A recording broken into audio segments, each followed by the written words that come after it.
Ibu Saudara semua. Puji nama Tuhan kalau pagi hari ini Tuhan boleh memimpin kita untuk hadir di tempat ini bersama-sama, bersekutu dan berjumpa dengan Tuhan Yesus. Mari kita arahkan hati kita arahkan hidup kita. Satu fokus kita saat ini hanyalah untuk menyenangkan hati Tuhan, sebab Dia hadir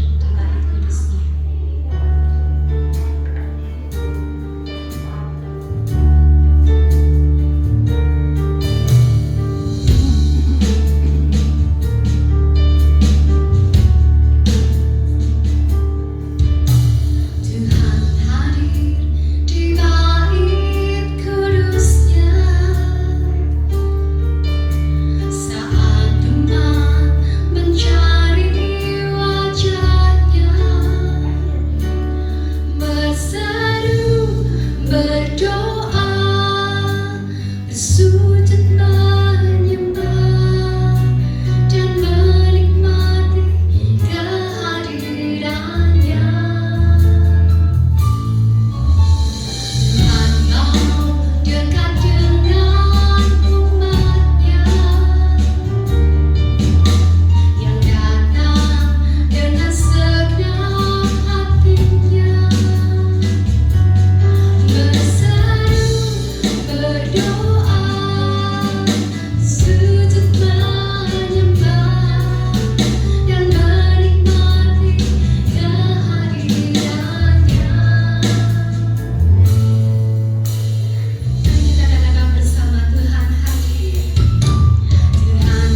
ini ya Tuhan.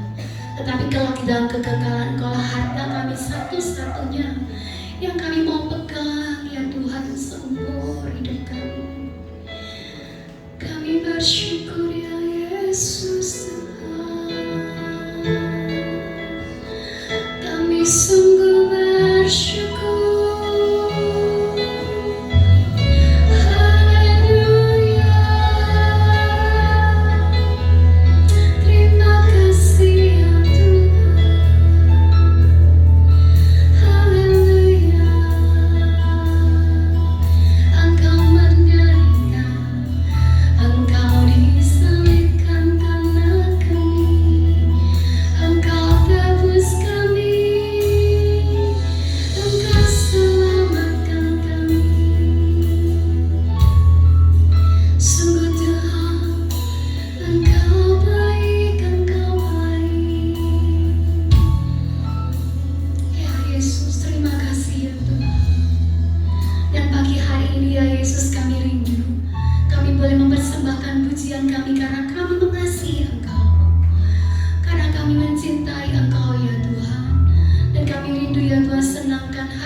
Sehingga kami boleh beralih ya Tuhan dalam alam maut menjadi kehidupan yang kekal. Dan kami ya Tuhan Kau berikan sukacita yang penuh, sepenuh-penuhnya yang tidak pernah dunia beri ya Tuhan. Bahkan sebelum kami ya Tuhan lahir, Engkau sudah berkarya bagi kami. Engkau sudah menebus kami ya Tuhan. Engkau sudah mengampuni kami ya Yesus. Sungguh ya Tuhan, karya salib-Mu itulah seharusnya kami bawa ya Tuhan dalam kehidupan kami, untuk kami ingat dan kami hidupi, untuk kami boleh menggunakan waktu-waktu kami ya Yesus dengan hidup sungguh-sungguh kudus dan berkenan di hadapan Engkau. Terima kasih Tuhan, biarlah Engkau pimpin ya Yesus ibadah ini. Roh Kudus bekerja di antara kami, kami percaya kuasa-Mu jauh terlebih besar. Di dalam nama Yesus kami siap memuji dan menyembah Engkau. Sama-sama kita katakan amin. Silakan duduk. Kau gunung batuku, Yesus adalah kota benteng hidup kita. Dialah keselamatan kita. Berikan sorak-sorak yang terbaik bagi Tuhan kita. Gunakan hidup kita untuk memuliakan Dia.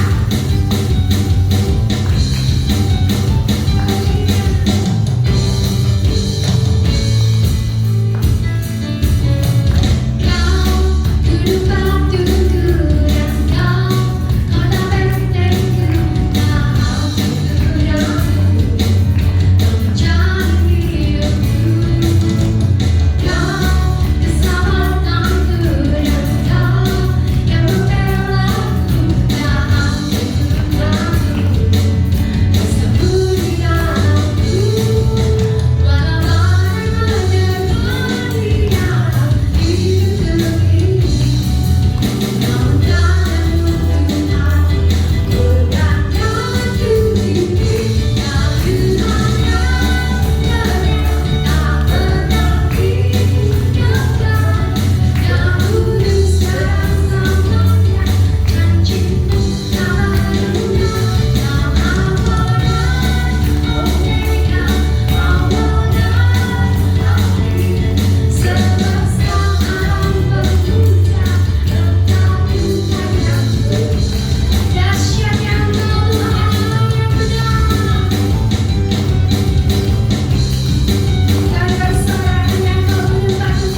kasih-Mu Tuhan yang boleh kami rasakan di dalam kehidupan kami. Sungguh dalam dan tidak bisa kami mengerti. Tuhan, kami bersyukur karena Engkau sudah mati bagi kami. Engkau sudah menebus jiwa kami sehingga kami hidup hingga hari ini. Ini karena kasih Tuhan. Ajar kami untuk terus menghargai kasih-Mu Tuhan. Dan kami mau menyerahkan hidup kami ke dalam tangan yang penuh dengan kasih. Karena hidup kami ini adalah milik Tuhan. Dan kami mau Tuhan menyenangkan hati-Mu semasa kami masih hidup di dunia ini. Itu sebabnya Tuhan, saat ini Tuhan, kami membuka hati kami. Kami rindu biarlah Tuhan berfirman, Tuhan berbicara secara pribadi dalam kehidupan kami, supaya kami boleh mengerti jalan-jalan Tuhan. Kami boleh mengerti kehendak Tuhan, rancangan Tuhan yang indah bagi hidup kami, arti kebangkitan Kristus, supaya kami boleh terus hidup dengan penuh kemenangan dari hari ke hari. Terima kasih Bapa. Kami juga berdoa untuk anak-anak sekolah minggu. Kiranya Tuhan juga akan menyertai, menolong mereka, supaya mereka juga boleh dididik pada jalan Tuhan. Mereka boleh mengerti kebenaran dan hidup dalam kebenaran-Mu. Kami serahkan waktu kami ke dalam tangan Tuhan. Sebentar Tuhan, biarlah Roh Kudus berbicara. Pakai hamba-Mu, urapi dia untuk menjadi saluran berkat bagi jemaat di tempat ini, juga bagi jemaat yang mendengar secara online. Terima kasih Tuhan. Kami menyerahkan waktu kami ke dalam pimpinan Tuhan, di dalam nama Tuhan Yesus Kristus yang menjadi juru selamat kami. Dan setiap kita yang percaya katakan amin. Selamat beribadah. Anak-anak sekolah minggu, silakan duduk saudara.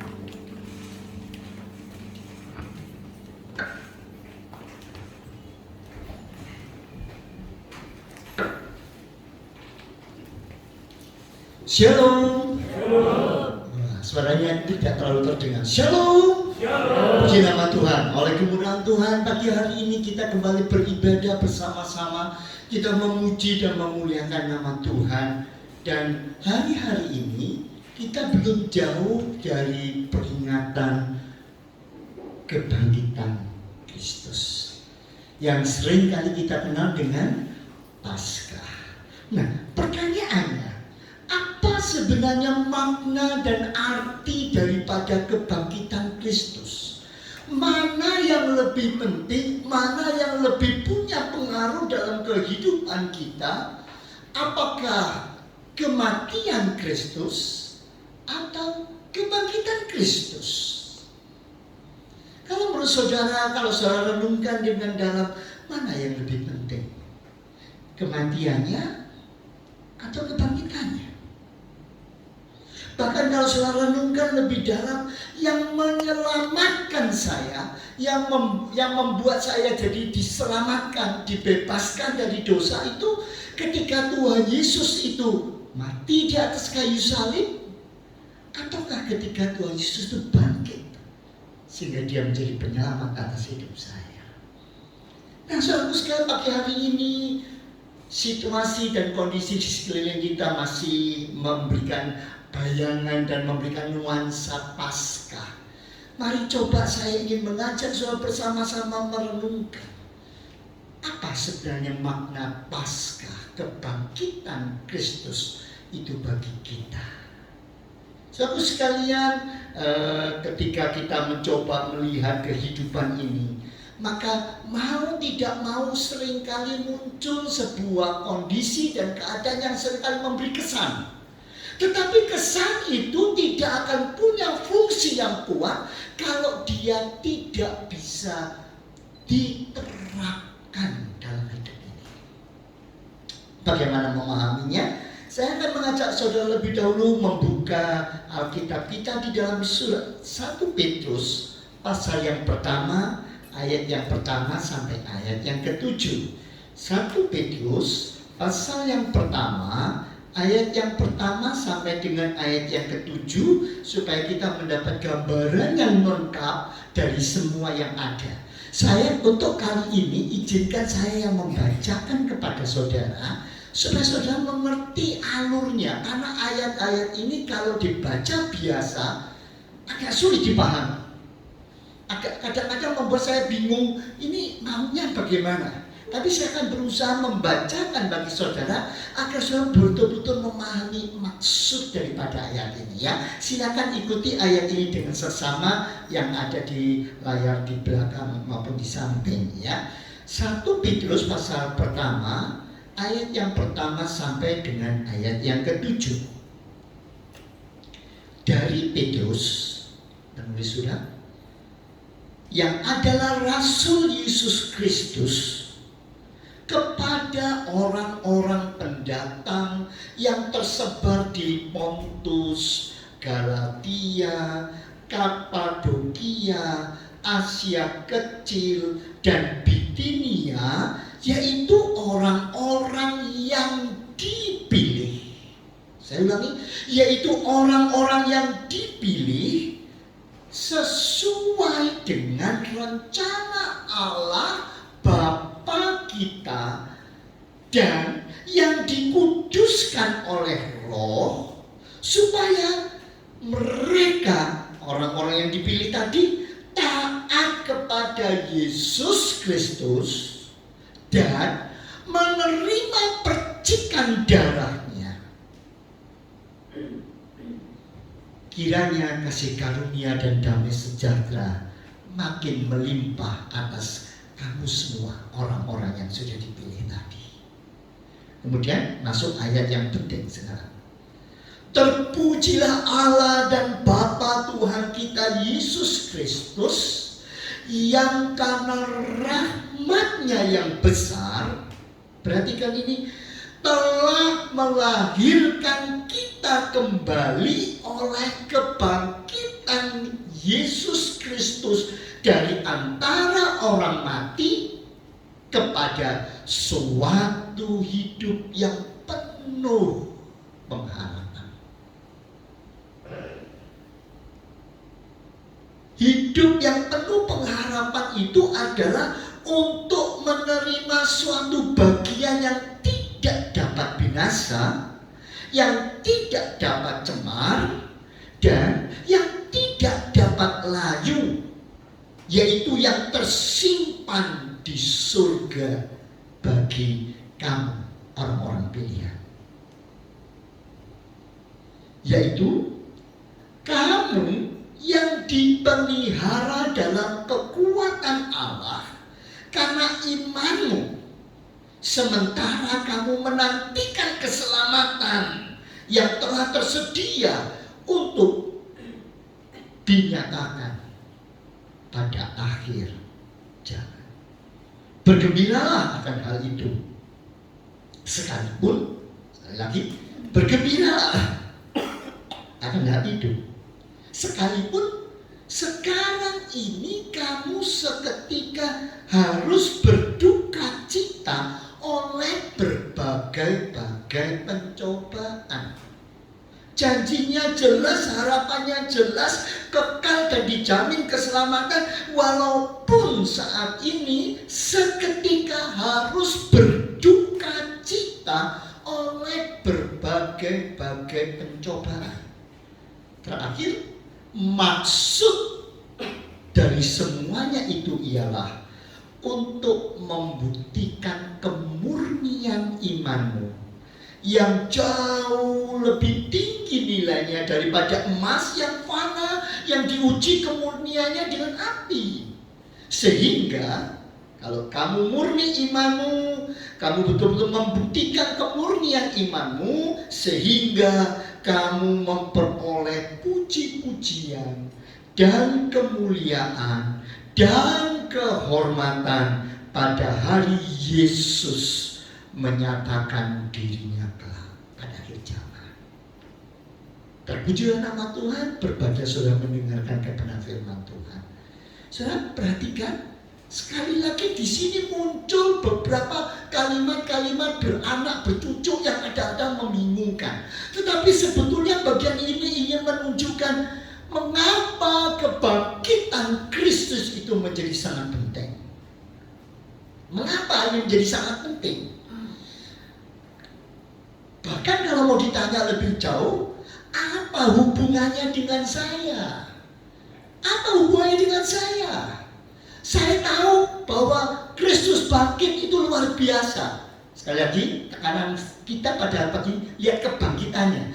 Kristus bangkit itu luar biasa, secercah harapan, ada cahaya yang memancar, luar biasa. Tetapi apa hubungannya dengan saya, hidup saya sehari-hari? Nah, di sini saya ingin mengajak saudara pelan-pelan memikirkan bagian ini. Bagaimana peristiwa kebangkitan itu bisa nyata bagi hidup kita. Nah, saudara, menurut saudara, ketika Kristus mati di atas kayu salib, dan setelah itu dia bangkit pada hari yang ketiga, manakah peristiwa yang menunjukkan bahwa dia adalah penyelamat atas hidup saudara? Waktu Tuhan Yesus mati di atas kayu salib, dikuburkan, atau waktu dia bangkit? Yang mana yang menjadi penyelamat? Artinya penyelamat itu menebus dosa-dosa kita. Ya, kita tahu bahwa umat manusia adalah umat yang penuh dengan dosa, penuh dengan kelemahan, sehingga dari asal muasal nenek moyang kita diusir keluar dari Taman Eden, taman kesukaan Allah, taman yang indah yang sudah Tuhan sediakan untuk kita. Harusnya kita ini bahagia, sukacita, menikmati semua. Tetapi karena dosa, manusia sudah diusir. Nah, siapa yang harus menanggung dosa? Zaman dahulu dosa harus ditanggung dengan menyembelih darah, menyembelih binatang. Darahnya dicurahkan, ditaruh di atas mezbah bakaran, dan karena darahnya ditaruh di atas mezbah bakaran, pada waktu itu terbakar dan lemaknya terbakar, bau harum itu menyenangkan hati Allah sehingga dosanya diampuni. Makanya pada waktu itu ada aturan, kalau dosanya kecil, yang disembelih apa? Burung dara. Ya, makanya saya lihat di Bait Allah itu kan ada orang yang diusir-usir itu ada burung daranya, ada kambing, ada sapi, yang begitu tuh. Kalau dosanya kecil, burung dara. Kalau agak banyak, burung daranya agak banyak. Nah, kalau lebih besar lagi, domba. Loh, lah kalau sudah besar domba itu masih banyak sekali, lalu sapi dan sebagainya. Makanya yang harus dikorbankan waktu itu diperiksa, dilihat sungguh-sungguh, tidak boleh hewan yang cacat.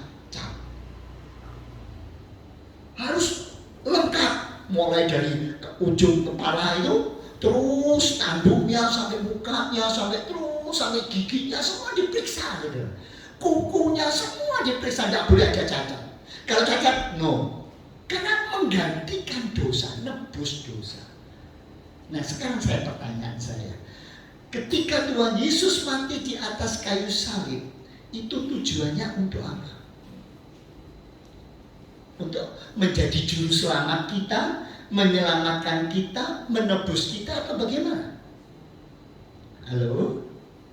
Untuk apa? Loh, kok nggak dengar saya? Untuk apa? Menebus dosa kita, menggantikan.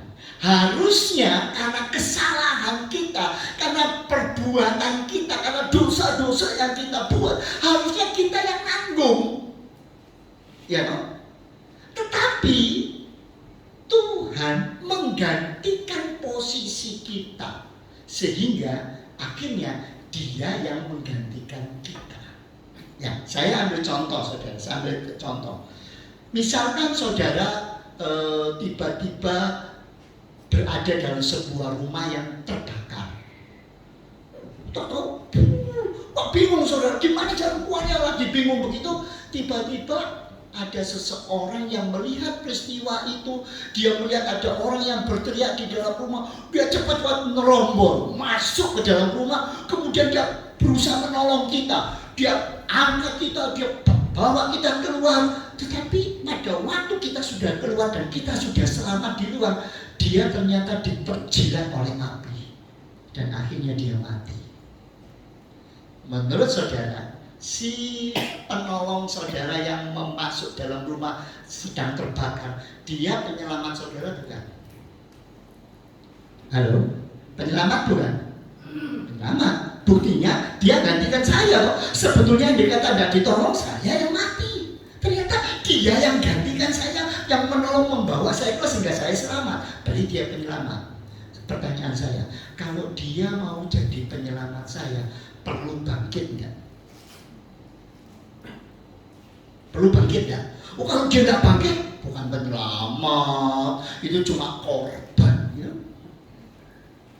Ya, enggak. Untuk jadi penyelamat, dia mengorbankan diri. Ya, kalau ya perlu harus bangkit kan? Dia harus bangkit. Nah sekarang pertanyaan, ketika Yesus mati di atas kayu salib, untuk apa? Menebus dosa kita. Artinya menggantikan, betul kan? Menggantikan kita. Kalau Yesus menggantikan dosa-dosa kita, Tuhan Yesus perlu bangkit enggak? Oh, kalau Tuhan Yesus tidak bangkit, maka makna penebusannya berkurang. Kalau Yesus tidak bangkit, berarti dia bukan penyelamat sejati. Apakah begitu? Enggak. Untuk jadi penebus, untuk menggantikan, cukup seseorang berkorban dan dia mati di atas kayu salib, selesai. Tidak harus bangkit. Nah pertanyaannya sekarang, mengapa Yesus harus bangkit? Apa makna kebangkitan Kristus kalau begitu? Sebab untuk menjadi juru selamat, Yesus tidak harus bangkit.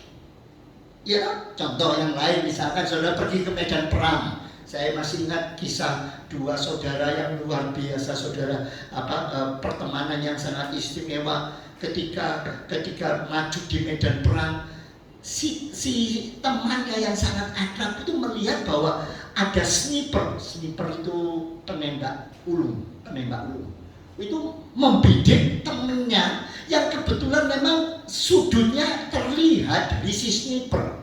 Jadi si penembak ulung tuh posisinya kelihatan temannya. Begitu dia lihat begitu, dia mau ditembak, wah, sebagai teman dia tidak terima. Dia ingin menyelamatkan. Itu sebabnya apa yang dikerjakan? Dia lompat ke sana tujuannya untuk mendorong temannya itu supaya tidak kena. Tapi waktu dia mendorong, temannya ini lepas, tapi dia yang kena tembak. Karena si sniper sedang menembak. Nah, kalau seperti itu, akhirnya si teman yang baik ini meninggal. Siapa yang menjadi penyelamat? Dia bangkit? Enggak, sudah ketembak mati ya sudah. Apakah dia bukan penyelamat? Penyelamat. Jadi untuk jadi penyelamat saja tidak perlu seseorang yang menggantikan kita tuh harus bangkit. Nah sekarang pertanyaan, kenapa Tuhan Yesus harus bangkit? Menurut saudara apa maknanya? Apa artinya? Fungsinya, tujuannya bagi hidup kita di sini dan sekarang itu apa? Kenapa Yesus harus bangkit? Saudara, ketika saya mencoba merenungkan dengan dalam, ternyata ayat firman Tuhan yang kita baru baca menunjukkan kepada kita makna yang sangat dalam, yang akan menolong kita untuk mengerti apa makna peristiwa kebangkitan Kristus itu bagi kita. Ingat saudara, dalam ayat yang kita baca, tolong ayat yang ketiga ya. 1 Titus 1 ayat yang ketiga dikatakan, terpujilah Allah dan Bapa Tuhan kita Yesus Kristus, yang karena rahmat-Nya yang besar telah melahirkan kita kembali oleh kematian Kristus. Amin. Nah, saudara ikuti di situ. Saya ulangi, saya baca. Terpujilah Allah dan Bapa Tuhan kita Yesus Kristus, yang karena rahmat yang besar telah melahirkan kita kembali, artinya lahir baru, jadi anak Tuhan, murid Tuhan, oleh kematian Yesus Kristus. Amin. Kematian atau kebangkitan? Kebangkitan. Loh kenapa kalau itu disebutkan jelas kebangkitannya, yang bukan hanya menjadikan kita manusia baru, tapi menjadi manusia yang betul-betul punya pengharapan. Coba perhatikan, melahirkan kita kembali oleh kebangkitan Yesus Kristus dari antara orang mati kepada suatu hidup yang penuh, kepada hidup yang penuh. Aduh, saya udah dengar suara saudara ini rupanya lewat televisi, sehingga saudara cuma online aja ya toh. Ingat, saya ulangi, melahirkan kita kembali oleh kebangkitan Yesus Kristus dari antara orang mati kepada suatu hidup yang penuh pengharapan. Saudara, izinkan saya mengatakan kepada saudara, bukankah dalam hidup kita sehari-hari kita ini manusia yang lemah? Siapa di antara saudara yang berani mengatakan, saya ini oleh kemurahan Tuhan ditolong oleh Tuhan, ditebus oleh Tuhan, saya sudah diselamatkan dari dosa saya, dan setelah saya diselamatkan, saya dilahirkan baru, saya menjadi anak Tuhan, saya dibaptiskan, saya percaya kepada Tuhan dan menerima Tuhan sebagai juru selamat. Setelah itu saya tidak lagi pernah berbuat dosa.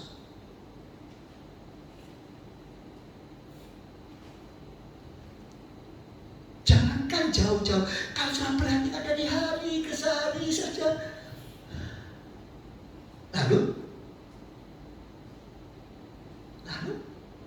salahkah saya? Saya masih berbuat salah.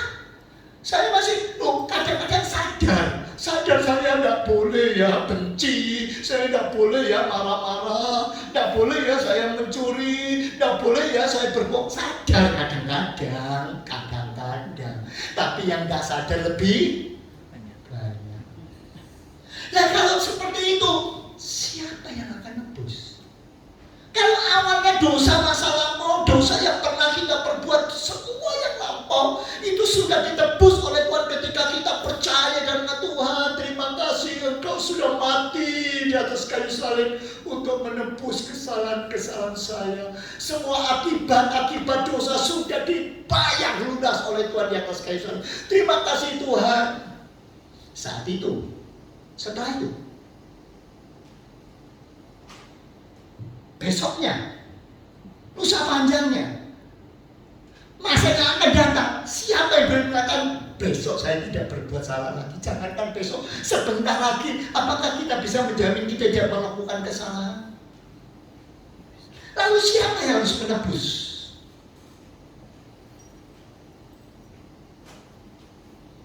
Saudara, itu sebabnya ketika saya lalu merenungkan, ya Tuhan, lalu gimana ini ya? Saya manusia yang lemah. Saya harus mengakui seringkali saya jatuh. Saya seringkali tidak bisa berjalan sesuai dengan kehendak dan rancangan-Mu. Lalu bagaimana Tuhan?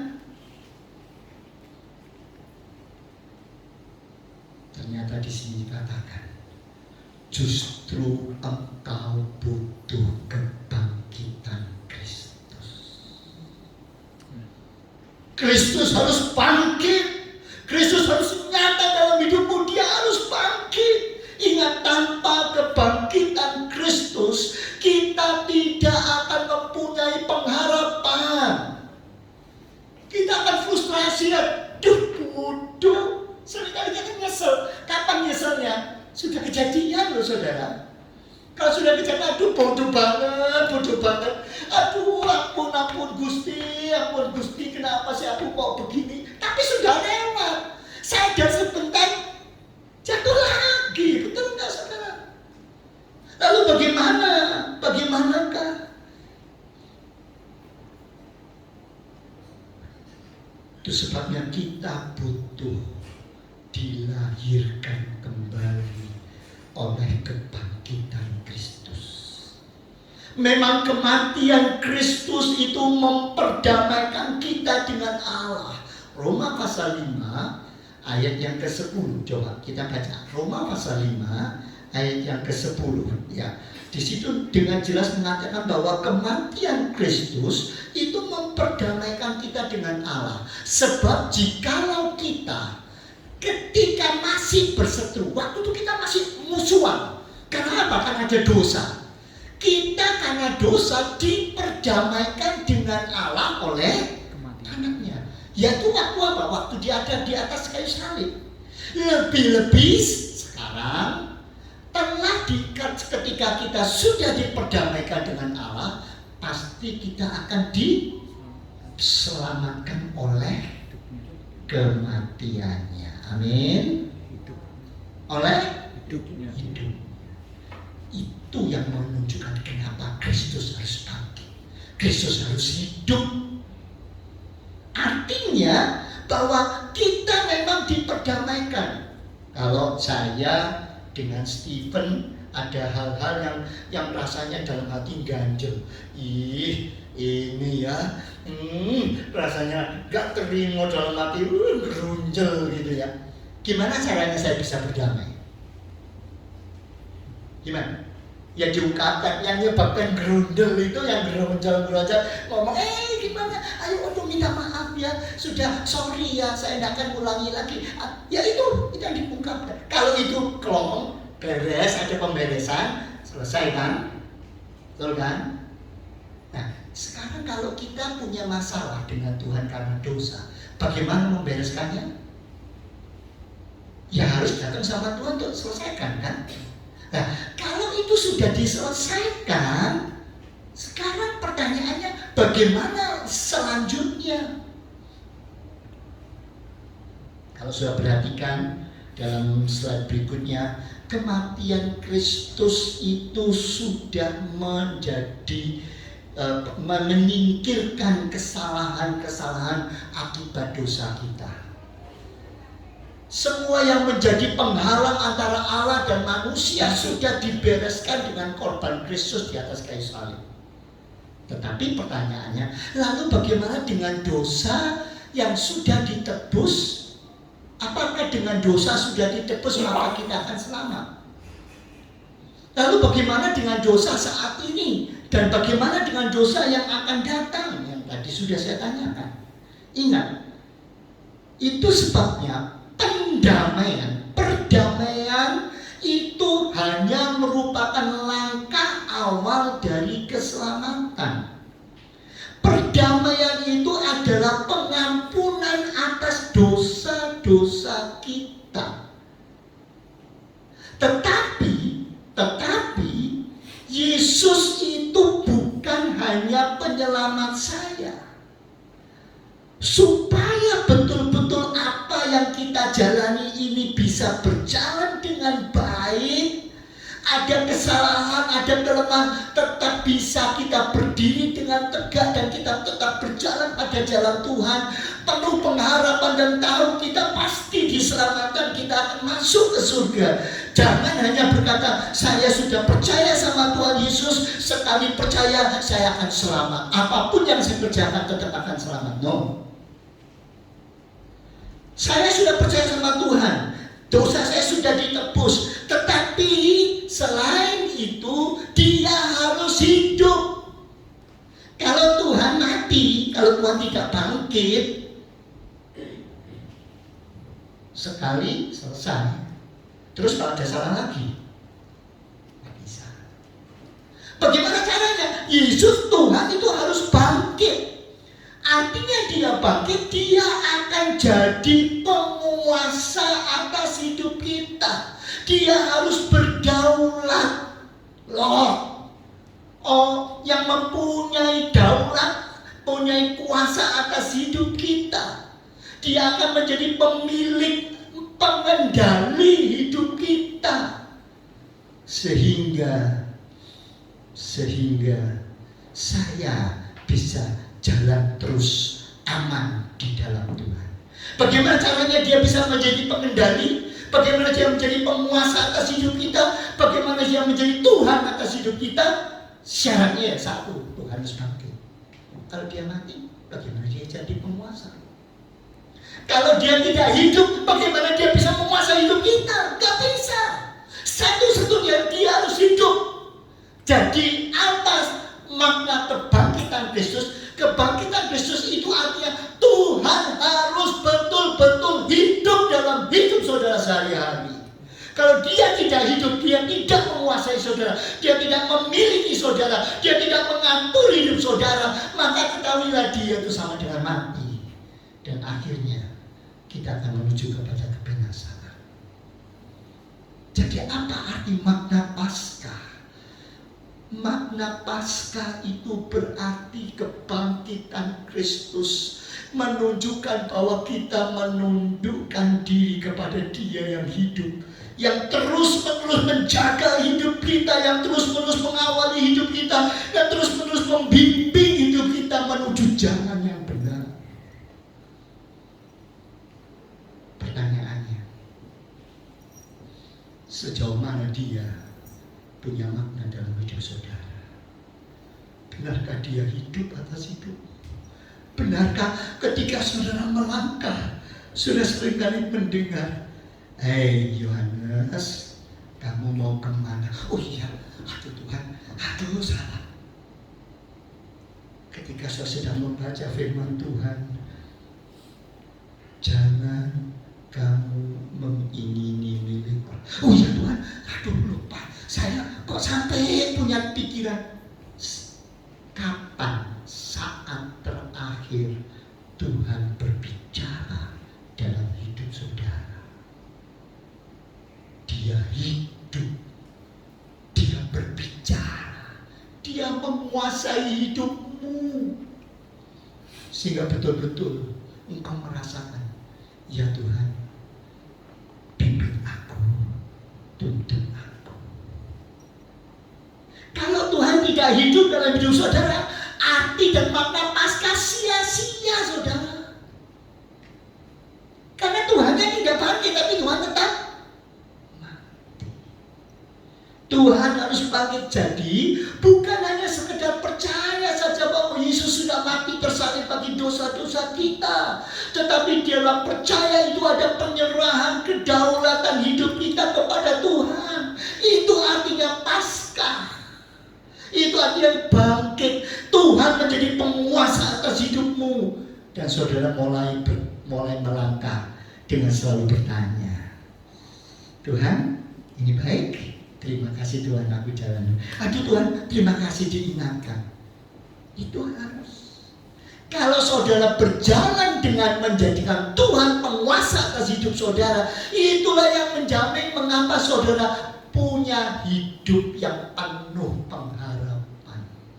Dan apa yang Tuhan sudah sediakan untuk kita, itu betul-betul disediakan dalam kekekalan. Coba kita baca sekali lagi ayat yang ketiga, 1 Petrus 1 ayat yang ketiga, ya. Coba 1 Petrus 1 ayat yang ketiga, kita baca sama-sama. Ayat ini sudah berulang kali kita baca, kita bisa baca bersama-sama.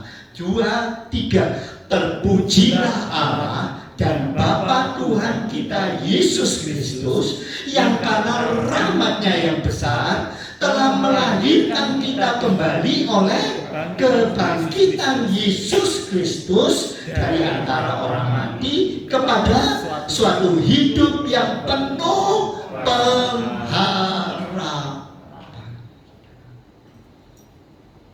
Apa yang kita bisa andalkan? Kecuali harapan kita hanya pada Dia. Kapan kita bisa berharap bahwa segala sesuatu yang disediakan Tuhan itu Tuhan siapkan bagi kita? Kenapa? Ayat yang keempat, untuk menerima satu bagian yang tidak dapat binasa. Kita mendapat sesuatu yang tidak bisa diambil oleh siapapun juga, tidak bisa cemar, tidak bisa layu, dan semua itu tersimpan bagi siapa? Bagi kita semua di surga. Terpuji nama Tuhan, saudara. Kita bahagia, kita mempunyai Allah yang hidup, Allah yang luar biasa, yang menguasai hidup kita. Itu sebabnya mari saudara, jangan pakai lagi semua karakter-karakter masa lampau, karakter-karakter yang hanya menuruti kemauan daging kita. Mari kita katakan, Tuhan kuasai hidupku, jadilah Tuhan atas hidupku. Aku mau mengikuti Engkau, aku mau berjalan sesuai dengan jalan-Mu. Maka kalau kita berjalan sesuai dengan jalan-Nya, kita akan memuji Tuhan. Kesimpulannya, yang pertama, ingat, ketika Tuhan mati di atas kayu salib dan kita menyerahkan hidup kita kepada Tuhan, kita itu tidak direformasi, kita tidak cuma dibentuk ulang, tetapi kita diciptakan ulang menjadi manusia yang baru. Amin, saudara. Amin. Kalau saudara tahu jadi manusia baru itu artinya apa? Kalau cuma perbaiki aja, dibetul-betulkan saja, maka masih ada hal-hal lain yang membuat kita ini kesandung-sandung, tidak enak. Rumah yang cuma direnovasi saja, nggak bisa sesuai dengan apa yang paling kita inginkan, betul nggak? Saya karena seringkali mengerjakan itu bingungnya di situ antara keinginan dengan kondisi. Kalau ini mau disesuaikan dengan keinginan, satu saja jalan bongkar total.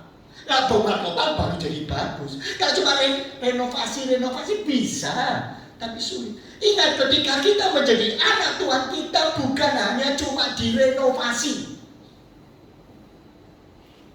tetapi kita dijadikan manusia baru. Kalau kita sudah dijadikan manusia baru, yang kedua, ingat, supaya kita tetap ketika menjadi manusia baru bisa menjalani dengan baik, ingat, kehidupan kita harus terus tersambung dengan Bapa di surga.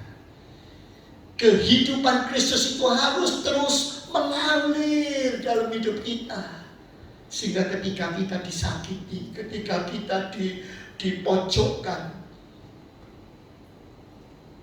hati itu sakit, tetapi ada kasih Kristus yang mengalir terus. Kita merasakan Dia memang salah sama saya, tapi saya lebih besar salah saya sama Tuhan. Kalau Tuhan sudah mengampuni saya,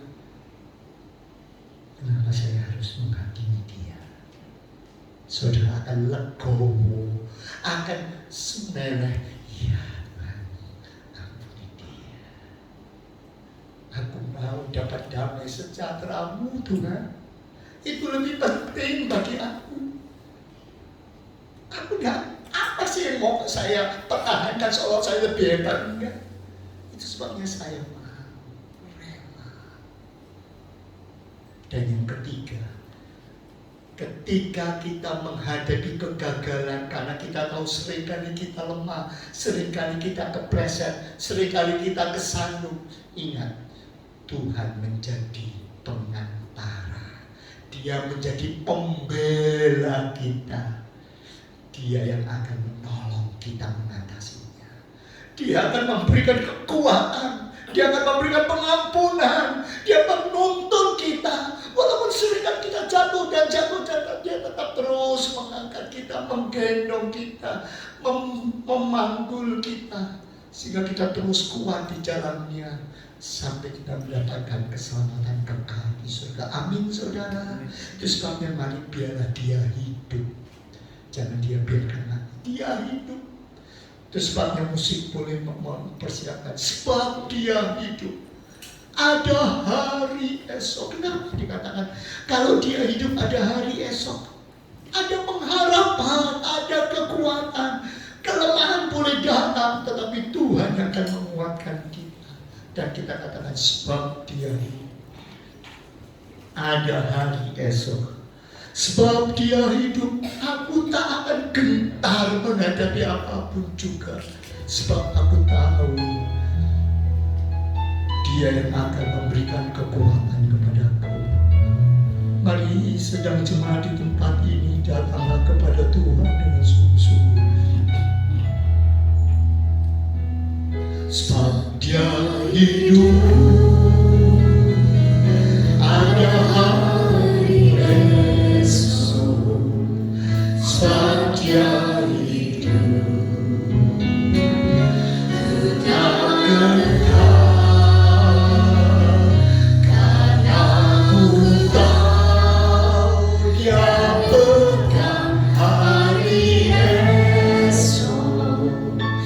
ku tak jadi berarti dia hidup.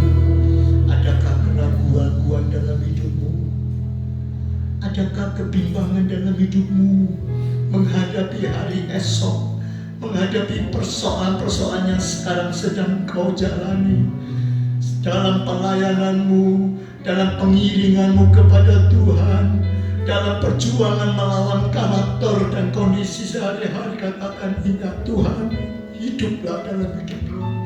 Bangkitlah Tuhan, bangkitkan aku. Aku tahu Engkau akan menolong hidupku, karena Engkau hidup dalam hidupku. Yang dalam hidup dengan sungguh-sungguh. Sebab dia hidup, ada hari esok. Sebab dia hidup, ku tak gentar, karena ku tahu dia pegang hari esok. Hidup jadi berarti sebab dia hidup. Saudara berdulu mau menyerahkan doa, maaf. Nyanyikan lagu ini dengan sungguh-sungguh, dengan satu penyerahan kepada Tuhan, dengan satu pengertian yang sungguh-sungguh. Tuhan, di dalam tanganmu ada kekuatan. Engkau yang hidup memberikan pertolongan dalam hidup kami. Sebab dia hidup, ada hari esok. Sebab dia hidup, ku tak gentar, karena ku tahu dia pegang hari esok. Hidup jadi berarti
dua saudara yang merasa sudah lama Tuhan tidak berbicara kepadaku. Sudah lama dia tidak membimbing aku. Sudah lama terasa kering hidupku. Dan sudah mau rindu Tuhan, peganglah tanganku. Hiduplah dalam hidupku. Dengan aku dengan hatimu dan katakan, Dia pegang hari esok. Hidup jadi berarti Dia seorang betul mau meminta pertolongan Tuhan dan kata Tuhan hidup dalam doa, angkat tanganmu dan katakan, sebab Dia hidup.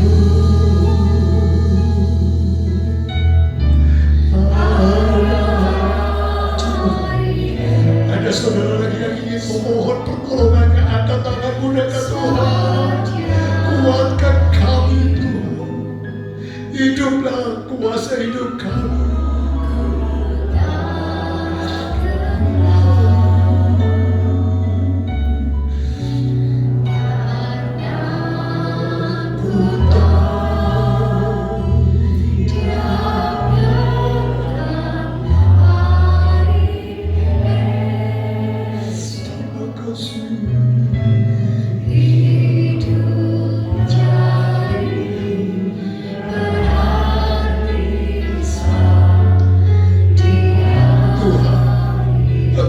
Setiap tangan yang terangkat kepadamu Tuhan, jamah hidup kami Tuhan.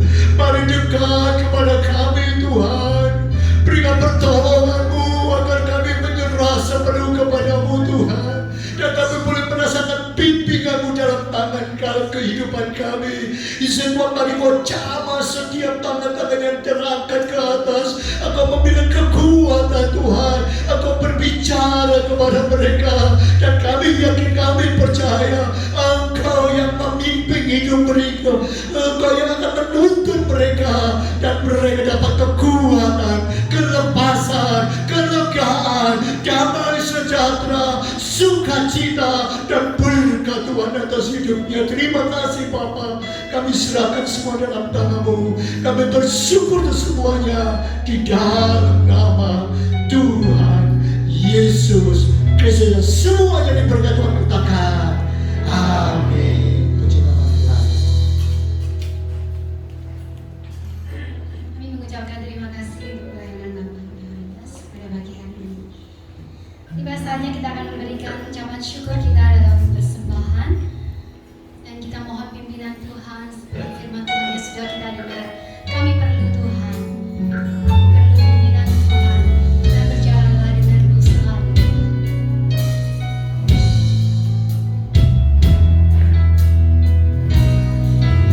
Engkau tak bersamaku, ku tak mampu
selamat dalam hidup kami.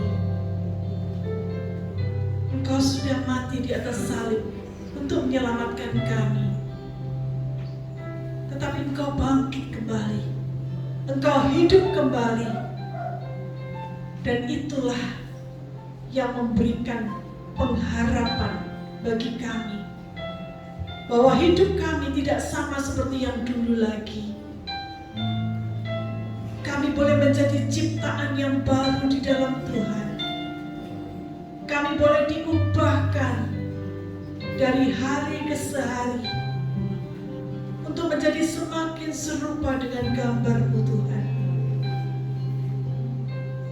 Biarlah kebangkitan Kristus ini bukan sekedar pengetahuan belaka dalam hidup kami, tetapi ini boleh nyata di dalam perubahan karakter, perubahan pola hidup. Apapun yang kami lakukan Tuhan, apapun yang kami katakan, biarlah itu boleh mengagungkan nama-Mu, boleh mencerminkan Kristus yang hidup dalam hidup kami. Terima kasih Tuhan. Kami mau hidup seturut dengan kehendak-Mu. Biarlah segala pujian, persembahan yang telah kami naikkan kepada Bapa di surga, Engkau berkenan menyucikan dan boleh menjadi berkat bagi pekerjaan Tuhan. Berkati setiap tangan-tangan yang sudah memberikan. Kami percaya Tuhan, Engkau yang akan membalas dengan berlipat ganda. Karena kami tahu sumber kekuatan, sumber berkat hanya berasal dari Tuhan saja. Terpuji nama-Mu Tuhan. Mari kita angkat tangan kita di hadapan Tuhan. Kiranya kasih karunia dari Allah Bapa surgawi mengalir dalam hidup-Mu. Kasih dari Tuhan kita Yesus Kristus menyertai Engkau, menopang Engkau, dan membangkitkan kembali kehidupan yang baru di dalam hidup-Mu. Roh Kudus akan menyertai dan menguatkan, menghibur, membalut luka-luka hatimu. Sebabnya pulanglah sekarang dan terimalah berkat Allah di dalam nama Tuhan Yesus Kristus.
Di rumah sakit, kiranya Tuhan mau menjamah tubuh yang sakit, memberikan pertolongan, kekuatan iman kepada Tuhan, dan biarlah kehendak Tuhan yang terbaik terjadi dalam hidupnya. Juga berdoa untuk Ibu Tina yang mendampingi, kiranya Tuhan juga akan memberikan kekuatan, kesehatan senantiasa sehingga bisa mendampingi Tante Hen dengan kesabaran. Saat ini kita berdoa juga untuk Ibu Dr. Susi. yang sakit, kiranya Tuhan juga akan menjamah dia, menguatkan imannya, terlebih supaya dia boleh terus bersandar kepada Tuhan. Kita berdoa juga untuk Bapak Yusra yang sakit tifus di rumah, kiranya Tuhan juga akan menolong. Tuhan akan mencurahkan kasih dan kemurahannya sehingga Pak Yusra boleh segera pulih kembali. Kita berdoa juga untuk Bapak Yefta dan anak Nikolas yang sakit. Kiranya Tuhan juga akan menyertai, Tuhan akan menolong, menyembuhkan dan memulihkan. Ada banyak saudara-saudara kita yang memerlukan pertolongan, bantuan doa kita. Mari kita serahkan semua ke dalam tangan Tuhan. Biarlah Tuhan sendiri yang akan bertindak dan menolong tepat pada waktunya. Terima kasih Tuhan, terima kasih. Dengar doa kami di dalam nama Tuhan Yesus Kristus. Mari kita bersatu sejenak.